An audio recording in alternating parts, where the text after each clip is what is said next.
രാവിലെ നമ്മൾ വീട്ടിലെല്ലാവർക്കും കൂടി ചോറ് വെക്കത്തില്ലയോ? ആ സമയത്ത് അരി കഴുകി ഇടാൻ നേരം എൻ്റെ ദൈവമേ എന്ന് പ്രാർത്ഥിച്ചിട്ട് വേണം അരി കഴുകി ഇടാൻ. ഞാനങ്ങനെ ചെയ്യാറുണ്ട്. ഈ ശീലം ഞാൻ കണ്ടു വളർന്നത് എൻ്റെ അമ്മയിൽ നിന്നും. പിന്നെ ഞാനിവിടെ വിവാഹം കഴിച്ചുകൊണ്ട് വന്ന് ഈ വീട്ടിലെ റോബിച്ചായൻ്റെ അമ്മ, ഇവർ രണ്ടുപേരും ഇങ്ങനെ പ്രാർത്ഥിച്ചിട്ട് അരി കഴുകിയിടുന്നത് ഞാൻ കണ്ടിട്ടുണ്ട്.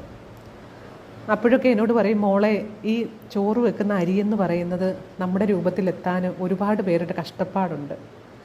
കർഷകർ വയലിൽ പോയി വിത്ത് വിതച്ച് അത് നെല്ലായി ആ നെല്ല് കൊണ്ട് കുത്തിയെടുത്ത് അരിയൊക്കെ ആക്കി ആ അരി കടകളിൽ കൊണ്ടെത്തിക്കുന്നതാരാ? ഒരു കൂട്ടം നല്ലവരായ ഡ്രൈവർ സഹോദരങ്ങളൊക്കെയാണ്. അപ്പോൾ നമ്മൾ ആ കഴിക്കുന്ന ഭക്ഷണമെന്ന് പറയുന്ന ഒരുപാട് പേരുടെ അധ്വാന ഫലമാണ്. അപ്പോൾ നമ്മൾ ആഹാരം പാചകം ചെയ്യുമ്പോഴും പിന്നെ കഴിക്കാനിരിക്കുമ്പോഴും ഒരു മിനിറ്റ് അവരെയൊക്കെ സ്മരിച്ചുകൊണ്ട് വേണം കഴിക്കാൻ. അതുകൊണ്ട് നമ്മുടെ ജീവിതത്തിൽ ഒരു ദോഷവും സംഭവിക്കത്തില്ല, നല്ലത് മാത്രമേ വരാറുള്ളൂ. അതുപോലെ തന്നെ ഒരുപാട് ദുഃഖം തോന്നിയിട്ടുള്ള കാര്യങ്ങളാണ് ഈ ബർത്ത്ഡേ പാർട്ടിക്കൊക്കെ കേക്ക് കട്ട് ചെയ്യുമ്പോൾ മുഖത്തൊക്കെ തേച്ച് കളയുന്നത്.